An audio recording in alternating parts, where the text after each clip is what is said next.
신약성경 고린도전서 10장 31절 말씀입니다. 고린도전서 10장 31절 말씀 봉독합니다. 그런즉 너희가 먹든지 마시든지 무엇을 하든지 다 하나님의 영광을 위하여 하라. 아멘. 오늘은 오직 하나님께 영광이란 제목으로 함께 말씀을 나눕니다. 사실은 종교개혁의 5가지 정신은 오직 성경, 오직 믿음, 오직 그리스도, 오직 은혜, 그리고 오직 하나님께 영광이라고 요약할 수 있는데요. 이건 이제 개혁가들뿐만 아니라 오늘 우리의 개신교 정신에 그대로 녹아져 있습니다. 그래 가장 중요한 신학적인 모티브고 또 우리가 다 추구하는 것들이죠. 다만 이제 우리가 오늘 좀 함께 나눌 이야기는 하나님께 영광을 돌린다라고 하는 의미가 어떤 것인가라고 하는 게 되겠습니다. 성경에는 155차례 여러 번 나오죠. 하나님의 영광이 여러 번 나오고요. 그리고 대개 이 영광은 마치 눈에 보이는 것처럼 이렇게 묘사가 됩니다. 영광은 마치 광채가 나고요, 빛이 나고요. 하나님의 영광은 특별히 특별한 단어들이 사용이 되는데요. 헬라어로는 신약성경만 놓고 본다면 이게 독사라고 하는 단어입니다. 엄중하다, 어렵다, 힘들다, 중요하다 이제 이런 뜻이 있는데, 근데 이 영광은 하나님께만 이렇게 쓰이는 단어예요.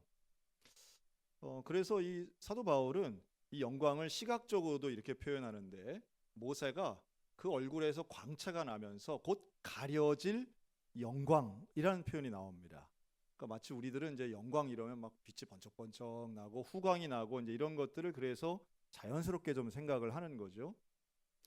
근데 사실상 우리가 이 하나님께 영광을 돌린다는 표현을 언제 제일 많이 쓰냐 하면요, 우리에게 어떤 좋은 일이 있을 때 이런 말을 좀 씁니다. 어디 시상식이라든가 뭐 금메달을 땄다든가 이러면 모든 영광을 다 하나님께 돌립니다. 뭐 의도는 훌륭하고 그 표현이 무슨 말인지는 알겠어요. 그런데 이런 질문을 할 수 있죠. 여러분, 우리가 뭔가 훌륭한 일을 하면 기존에 있던 하나님의 영광이 조금 더 커질까요? 혹은 조금 더 높아지나요? 다른 말로 하면 하나님은 인간의 노력이 하나님의 영광에 필요한 조건일까요? 질문 자체가 좀 낯설죠? 분명히 아닐 것 같은데, 왜냐하면 하나님의 영광은 완벽하니까 뭐가 더 추가되거나 이럴 것 같지는 않은데, 그렇다고 해서 우리가 하나님께 영광을 돌리는 게 불필요한 것도 아닐 것 같은데, 이런 생각이죠. 다시 말해 하나님께 영광을 돌린다는 것은 좋은 것, 그러니까 내가 생각할 때 좋은 것만 영광이 되겠느냐, 이 질문을 제가 드리는 거예요. 자, 하나님께 영광이 돌리는 것, 성경의 표현을 찾아보면 이런 게 있습니다. 요한복음 11장에 보면요, 나사로가 죽었을 때에 예수님이 다들 슬퍼하고 이러니까 예수님이 그 무덤 앞에서 이렇게 말씀하세요. 너희가 믿으면 하나님의 영광을 보리라. 내가 믿음이 있으면 하나님의 영광을 보리라. 지난주에 비해서 또 줄어들었네. 네, 훈련하면 커지고 안 하면 또 줄어들고. 근데 그리고선 무덤이 열리고 나사로가 살아서 나와요. 자, 요럴 때 그때 보는 하나님의 영광이라는 건 과연 뭘까요? 죽은 자가 살아난 건 기적입니다. 그럼 기적이 하나님의 영광일까요? 좀 이상하죠? 하나님의 영광은 광채가 아니라 하나님의 존재를 경험하는 일입니다. 즉, 나사로가 살아났다는 것은 하나님의 능력의 일부를 경험한 거죠. 그걸 마치 눈으로 보는 것처럼 하나님의 영광을 보게 될 거야 이렇게 말하지만 사실은 하나님 자체를 경험하는 거예요. 우리가 하나님은 그 영광의 아름다움의 본체이시기 때문에 우리가 하나님의 영광을 경험한다 하는 것은 아주 작은 일부분이라도 맛보게 되면 그걸 뭐 전인격적으로 영적으로 느끼게 되겠죠. 그 하나님께 영광, 이걸 우리가 좀 사모하고 기대하는 가운데에 우리는 하나님을 경험하고 그 영광을 맛보게 될 줄로 믿습니다. 자, 이런 말씀도 있어요. 마태복음 5장에 보면 이같이 너희 빛이 사람 앞에 비치게 하여 그들로 너희 착한 행실을 보고 하늘에 계신 너희 아버지께 영광을 돌리게 하라. 그렇죠? 우리가 착한 행실을 하면, 예수님의 제자들이 착한 행실을 하면 사람들이 그거 보고 여호와께 영광을 돌린다는 거예요. 자, 여기서 중요한 건 착한 행실이 뭘까요? 착한 행실. 착한 행실을 사람마다 다르게 얘기하면은 안 되겠죠. 사람마다 이게 착한 거야. 인사 잘하는 게 착한 거야. 아니야. 밥 잘 사주는 게 착한 거야. 뭐 이렇게 어떤 구체적 행위로 막 나가게 되면 사람마다 기준이 다르기 때문에 착한 것에 대해서 우리가 조금 혼란스러울 수 있습니다. 착한 행실은 한마디로 얘기하면 하나님이 기준이 되는 겁니다. 하나님이 원하시는 행위가 착한 행실인 줄로 믿습니다. 그러면 하나님이 원하시는 건 또 뭘까요? 하나님이 원하시는 것, 이걸 제가 오늘 본론이에요. 하나님이 원하시는 것, 하나님이 우리들을 통해서 영광을 받으시는데 정말로 원하시는 착한 행실은 직접 행하는 거잖아요. 그게 뭘까 하면 한마디로 모든 사람에게 예외 없이 적용할 수 있어요. 금메달과 아무 상관이 없고 모든 사람에게 적용하는 하나님이 원하시는 거 한 가지만 오늘 말씀드리는데 따라하세요. 하나님은 우리 모두가 구원받기 원하십니다. 아멘. 하나님은 우리 모든 인류가 구원받기를 원하시는 줄로 믿습니다. 그리고 이 일을 하는 것, 즉 누가 구원받을 수 있도록 행하는 모든 일들, 여러분 이게 바로 하나님 원하시는 선한 행실인 줄로 믿습니다. 자, 그렇다면 우리가 생각하는 하나님께 영광을 돌리는 과정을 이렇게 볼 수 있어요. 물론 제가 금메달이 필요 없다는 건 절대 아닙니다. 참 귀한 일이죠. 하지만 하나님께 영광을 돌리는 게 꼭 어떤 경쟁이나 승부에서 이겨야만 하나님께 영광이 되는 게 아니고요. 여러분, 하나님이 무슨 그런 돈이나 메달이나 권력 이런 게 필요하시겠습니까? 그렇지 않아요. 더 추가되는 걸 원치 않으세요. 그거보다 근본적으로 하나님은 한 영혼이 주님 앞으로 돌아오는 것, 죄의 자녀, 죽음의 자녀가 빛의 자녀, 하나님의 자녀가 되는 것을 훨씬 좋아하시는 줄로 믿습니다. 그리고 이를 위하여 쓰임 받는다면 그게 선한 행실이에요. 물론 어떤 좋은 우리가 모두가 인정할 만한 기쁜 일을 가지고 전도할 수 있겠죠. 그러나 또 한편 성경에는 그 반대적인 것들도 참 많습니다. 때로는 질병이, 때로는 고난이, 때로는 가난이 그 사람을 통해서 복음을 증거하는 통로가 되기도 해요. 그래서 하나님 예수님 말씀하시잖아요. 저의 부모의 죄나 본인의 죄가 아니라 하나님의 영광을 드러내기 위해서 저의 눈이 안 보이고 저에게 질병이 있다. 다시 말해 하나님께 쓰임받고 영혼 구원에 쓰임받았으면 그것이 하나님께 영광을 돌리는 일이 되는 줄로 믿습니다. 자, 그런 취지에서 그런 시각을 가지고 오늘 본문 말씀을 보면요, 먹든지 마시든지 무엇을 하든지 다 하나님의 영광을 위하여 하래요. 자, 뭘 먹는 게 하나님의 영광이 될까요? 자, 요 배경은 이래요. 고린도 성 안에, 제법 큰 성이죠, 고린도는. 이 성 안에는 예수를 믿는 사람도 있고 믿지 않는 사람도 있습니다. 그런데 이 상황은 예수를 안 믿는 사람이 예수님 믿는 사람을 자기 집에 초대를 한 거예요. 그리고 음식을 제공해요. 그런데 그 음식이 육류를 기준으로 할 때에 당시 고린도 성에 유통되던 육류의 절반 이상은 우상의 제단에 드려졌던 육류들인 거예요. 지금같이 무슨 KS 마크나 무슨 정상적인 음식 유통 시스템이 있던 시절이 아니잖아요. 그런데 당시 예루살렘 교회는 이방인 전도를 위해 상당히 유연한 태도를 가집니다. 그래서 안식일 율법이라든가 혹은 할례 율법에 대해서 유연하게 이방인들에게 할례 안 받아도 구원받을 수 있다는 이런 신학을 세워가는 과도기적인 과정이었거든요. 근데 그랬던 유연한 당시의 사도들도 금했던 게 있어요. 그게 바로 우상의 제단에 드려진 고기는 먹으면 안 되는 거예요. 또 피를 먹는 것도 안 돼요. 피에 생명이 있기 때문에. 그래서 이런 것들을 이제 아직까지는 뭐를 해도 되고 안 해도 되는 게 상당히 그 과도기적인 과정인데, 이 고린도는 이방 지역이에요.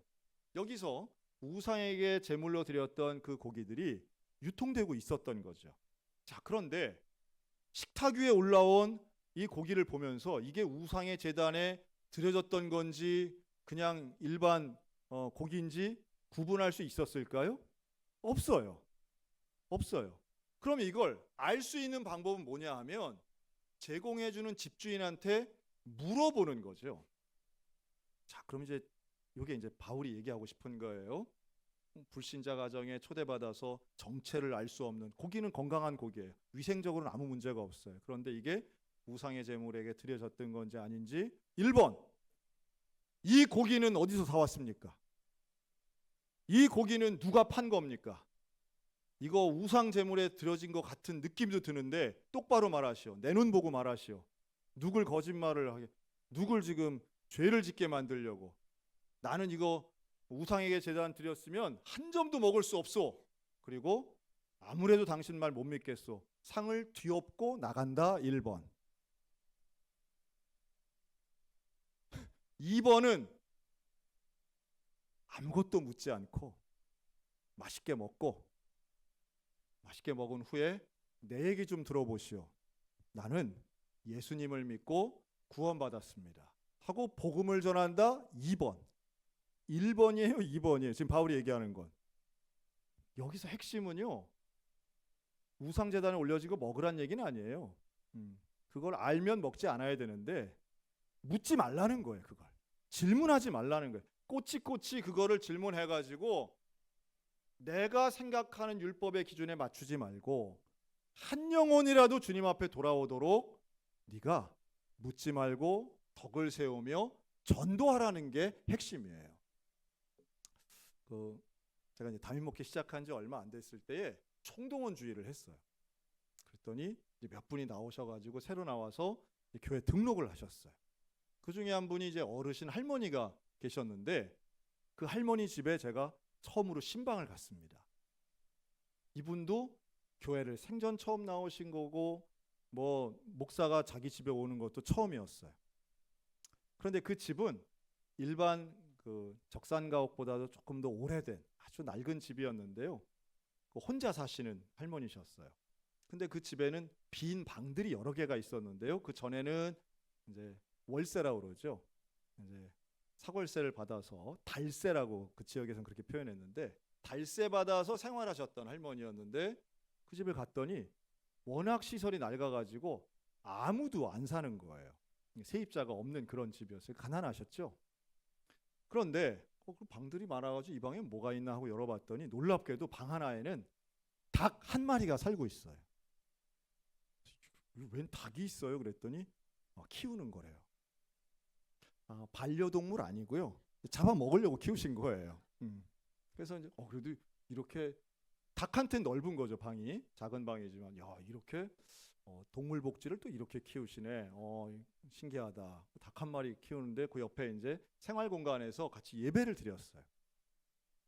여러분 예배를 마치면 뭐 짧은 시간이지만 신방 받고 기도하고 예배 마치면 되게 뭐 과일이나 차를 또 대접하시잖아요.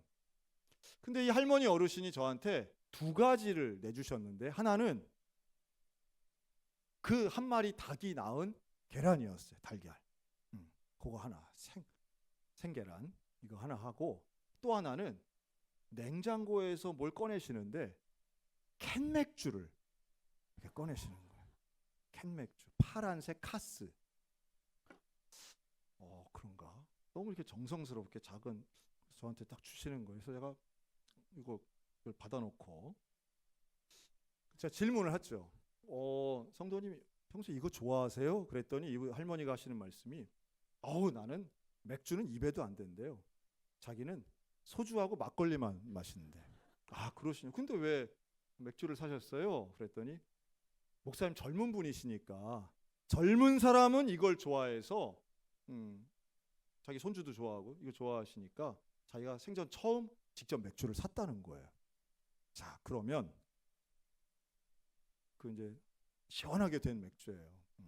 그걸 붙잡고 그러면 1번 사탄아 물러가라 해야 되나요? 그거? 여러분, 이거는 나를, 목사인 저를 미혹하는 사단의 음료입니까? 아니면 정말 한 영혼이 정성스럽게 준비한 음식을 뛰어넘는 사랑의 물질입니까? 이건 뭐 제가 그날 캔 맥주를 붙잡고 얼마나 감사의 기도를 했나 몰라.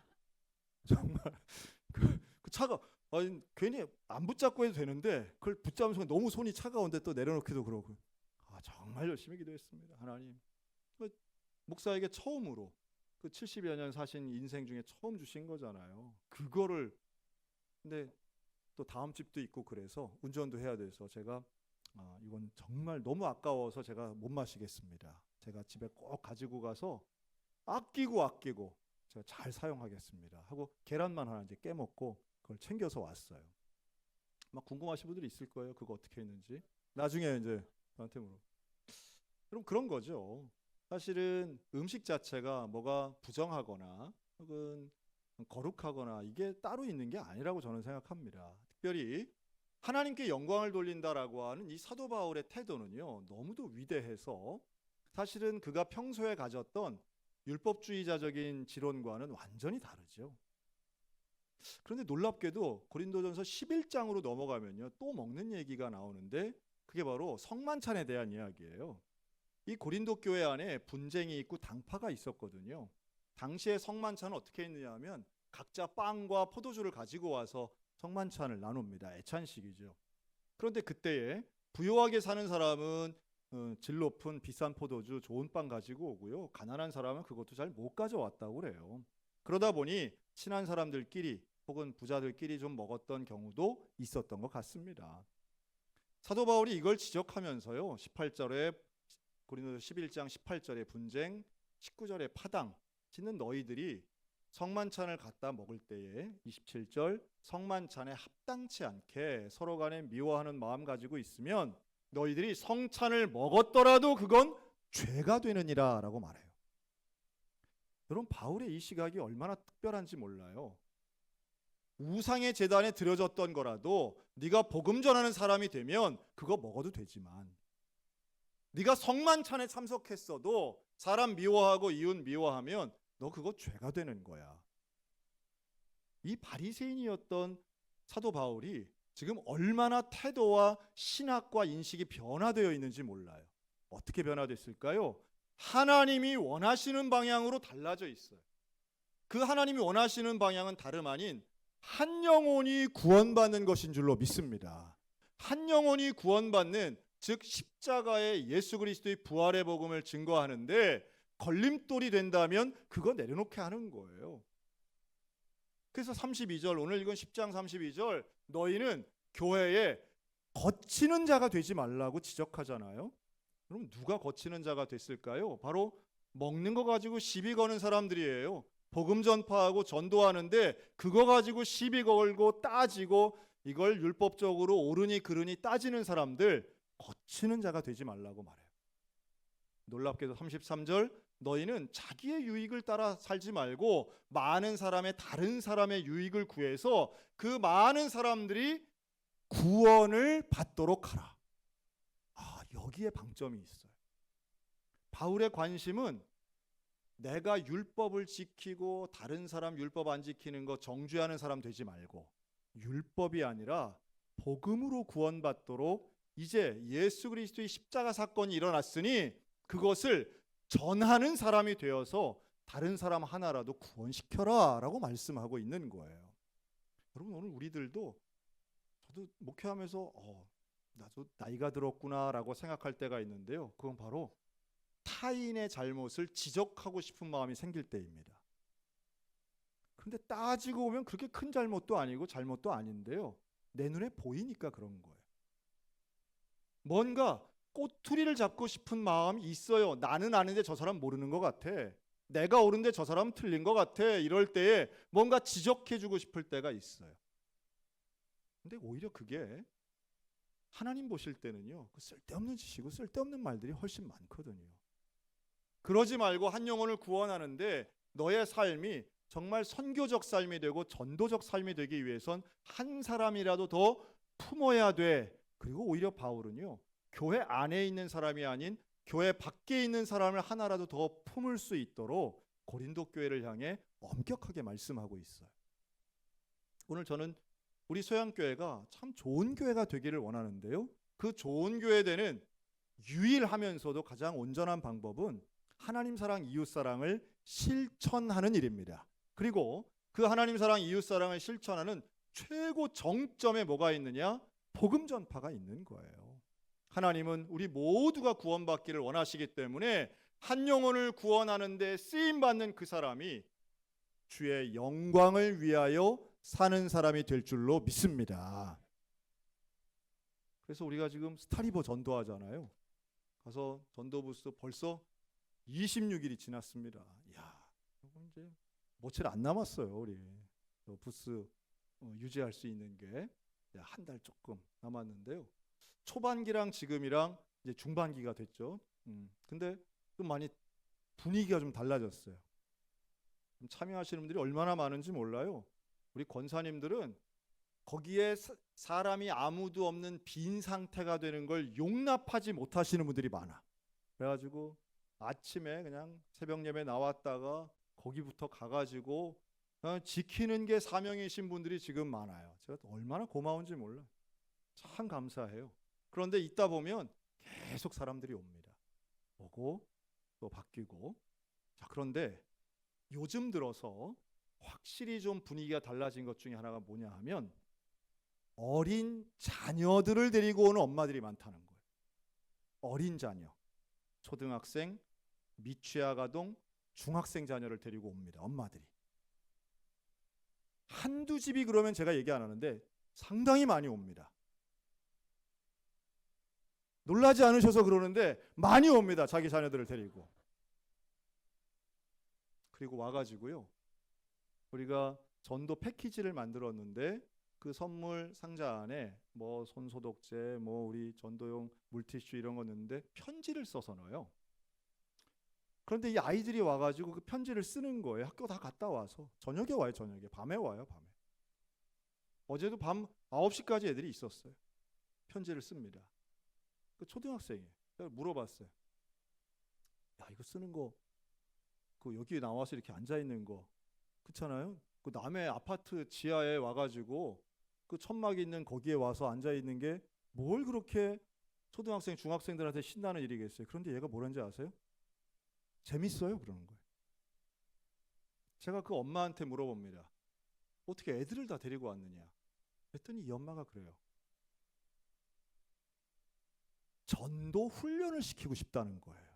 자녀에게. 이 엄마가 몇 살이냐 하면 34살이에요.